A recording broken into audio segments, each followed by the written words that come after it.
Alright, go ahead. Hey, what's going on, everybody? Name is Nikolai Howlett, down here in YCS Chicago. Me and my friends, we did a 3-on-3 contest, and we top 4. Just get the prize sheets, the uncut sleeves, good stuff, good stuff. In the main event, I ran Dino Agents, which I also play in 3-on-3, and the deck itself is very unique itself. No one sees Agents anymore, and plus with Priority gone, Agents is still a good card, good deck to play. And the Dino part is what makes it even better. Going into login and Dolka with a Gotchi power up, catches people off guard and just basically beats them over. So here's the deck list. Basically, you want the main one of them, BLS and Gores. Pretty standard, they're just basically boss monsters themselves. For the hand traps, I ran 3 Effect Veilers. With Priority gone, I thought I said, okay, Inzektor is gonna be the best the top deck to play against. So I made like 3 Veilers with the 1 DD Crow, just as a tech, and it's another Dark from BLS. Then you run the 1 Honest, and for the Agent lineup, only 2 Hyperions. Reason why is because in a ratio wise, I only run 4. You only run 4 agents, so a 4-to-2 ratio was seen very well, and you don't get clogged up with these guys with nothing else to remove. Then you got the 3 Venus and the 1 Earth. Pretty standard right there. Your Stratos and the +1 monsters with the 3 Shine Balls. Had the standard triple Tour Guide, Sangan. The deck has a OTK potential with Tour Guide and Venus and Hyperion in hand. But other than that, this is basically pretty standard. Go for the Sangan, either wall up or search for other stuff. Now the tech part itself is 3 draw Guaibas and the 1 Dino. Before I ran 3 Guaibas and 1 Dino, but it got changed around to 2-to-1 because 1, Dino by himself is the old card D. His effect is that when he destroys a monster and sends it to the graveyard, when he destroys a monster, he can tribute another drop monster or himself to draw 2 cards on the end phase. So by himself, he's strong.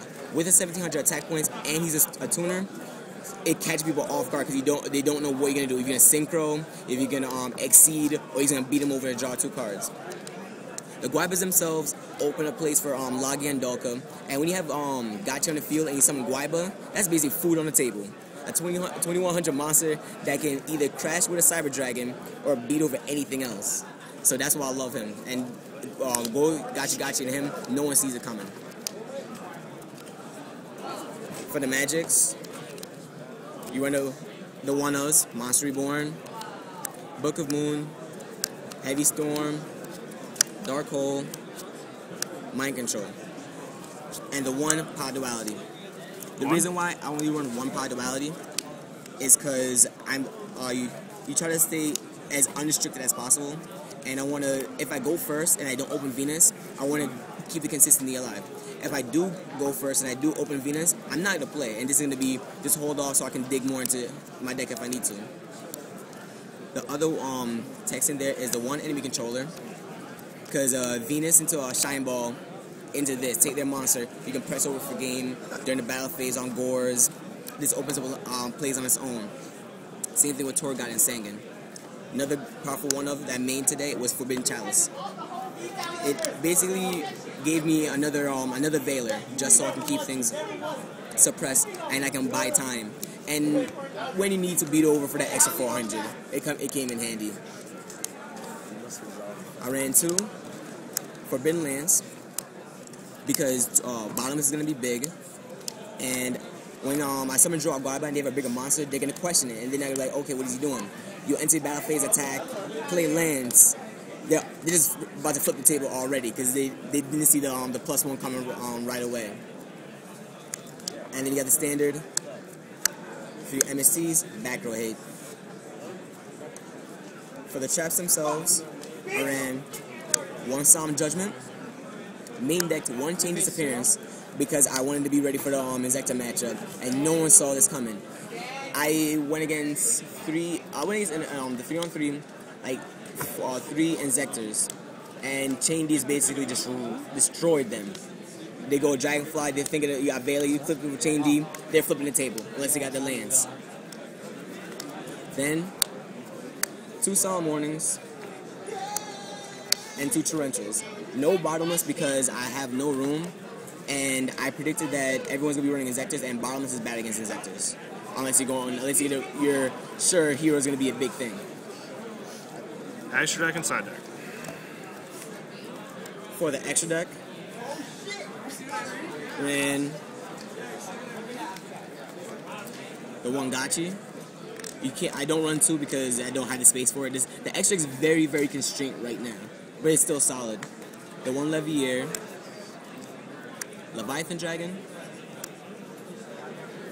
Acid Golem, Giga Brilliant, Zen Mains. Then for level 4s, you have Utopia, Utopia Ray, Lagia, and Dalka.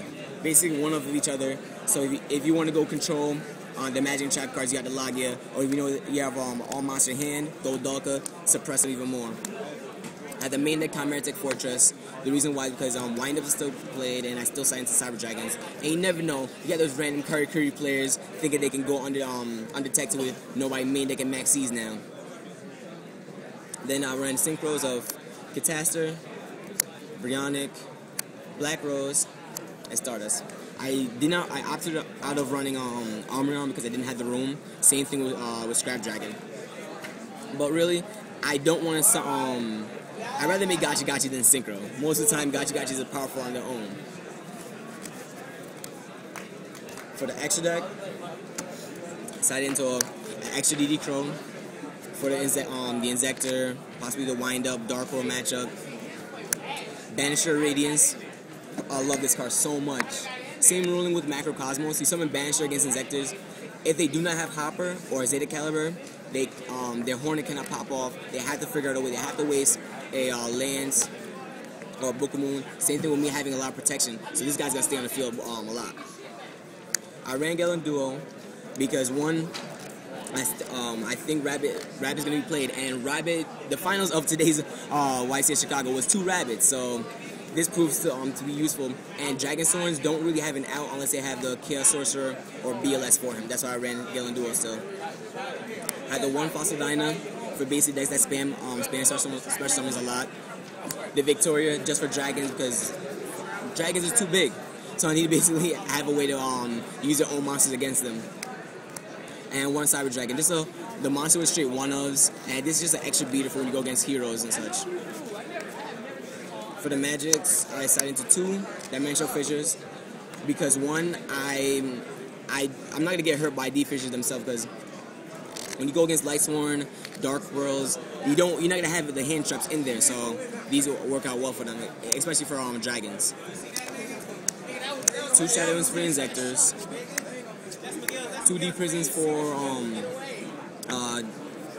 the Skill Drain decks, TGs, Heroes, Decrees, and Crevice.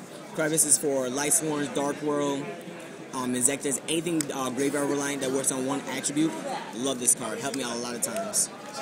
All right, man. Do you need any shout-outs, any final comments on the deck? Yeah, shout out to my team up in New York, Team Easy Money, and shout out to my boys and my team down in South Florida. Team Bombed.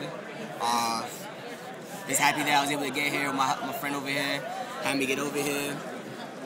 And I'm going to possibly work on this deck a lot for once Heretics and everything is illegal for Galactic Overlord. So if you guys see me again at Philly, possibly with this deck again, hopefully to the top and if anything win it. All right. Thank you very much. Thank you. Peace.